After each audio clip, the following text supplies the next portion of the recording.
I'm Avery. Welcome to Kidpower Shorts. Today, we're going to be talking about an increasingly important subject, digital citizenship. Now, all of us are citizens of many things. We're citizens of communities, citizens of countries, and citizens of the world. And by using the internet, we're also digital citizens. Being a good digital citizen means interacting with other people online in ways that are respectful, safe, and legal. Now, good digital citizenship may sound like a no-brainer, but it can be surprisingly easy to break the safety rules online. Let's look at this from a couple of different perspectives.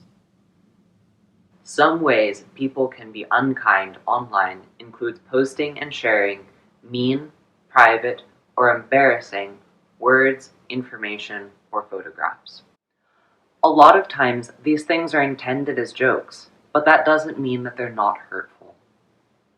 It's hard to gauge someone's intent online, and sometimes it's hard to tell what someone means with their words when you can't hear their tone of voice.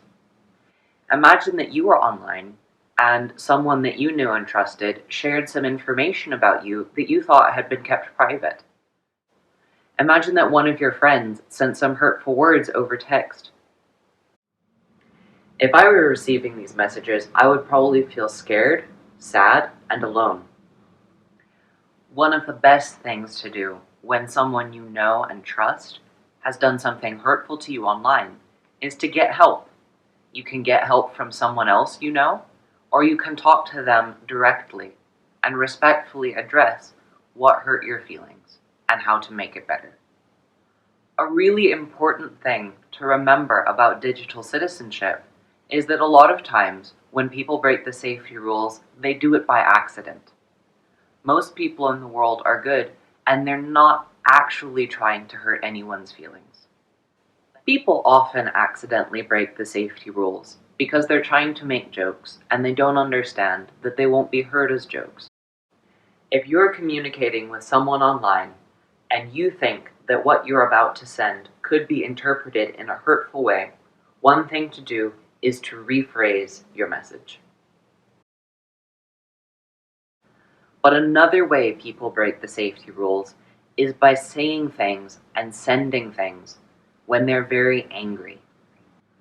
Now, although these things may feel honest and true at the moment, they're often not things that you would say to someone's face, or that you would say if you were feeling calmer. Remember, your feelings belong to yourself. Someone may have done something that hurt your feelings, or made you angry, or made you feel afraid. It's okay to be upset, but retaliating, especially online, is not helpful. When you're emotionally triggered, it can be very tempting to write long, angry messages to whoever has upset you. This almost always makes your problem worse, not better. You can use your awareness to notice when people are being disrespectful online, either to yourself or to other people. You can practice noticing when you get upset and stopping yourself from jumping forward and making triggered actions that could be destructive. Instead, take a step back and think carefully about how to address the problem. If you really feel you need to get the words out, you can write them down in a notes app or a piece of paper and don't send them. Wait until you're calmer and then revisit those words. If there's still something that is appropriate to send over text, you can send them. If there's something that you realize doesn't reflect who you are or who you want to be, you can delete them without ever having anyone else know they exist. If there's something that still needs to be said, but that is very large, complicated, or full of very strong feelings, this is something that's better to be addressed in person. You can come up with your own strategies for how to manage your feelings and prevent yourself from sending angry messages. Sometimes you might witness someone else not being a good digital citizen. This gives you the opportunity to be a safety advocate. You can be a safety advocate in a couple of ways. If the person engaging in online bullying behavior is someone you know well, you can approach them and have a respectful conversation about why you think their behavior is not okay. If you don't feel like you're in a position where you can talk to the person about their behavior, another good strategy is to redirect and change the subject. People who have been bullied online often feel upset and alone. Approaching these people can be very helpful to them. You can send them a message or talk to them in person and say that you don't support bullying and ask what you can do to help. Remember, everyone needs support in different ways and manages their feelings and their challenges in different ways. Make sure to follow the other person's guidance when supporting them instead of assuming what they need.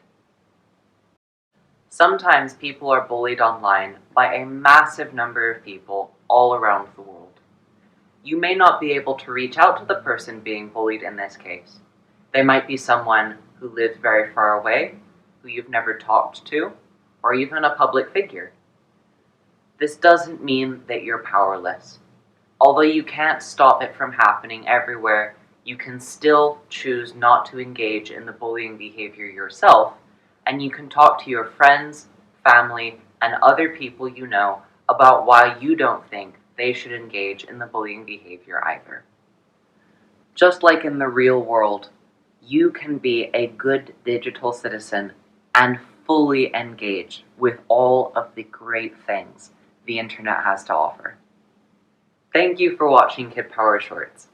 Remember, you can find more information about Kidpower and all of the things that we teach on the website at kidpower.org.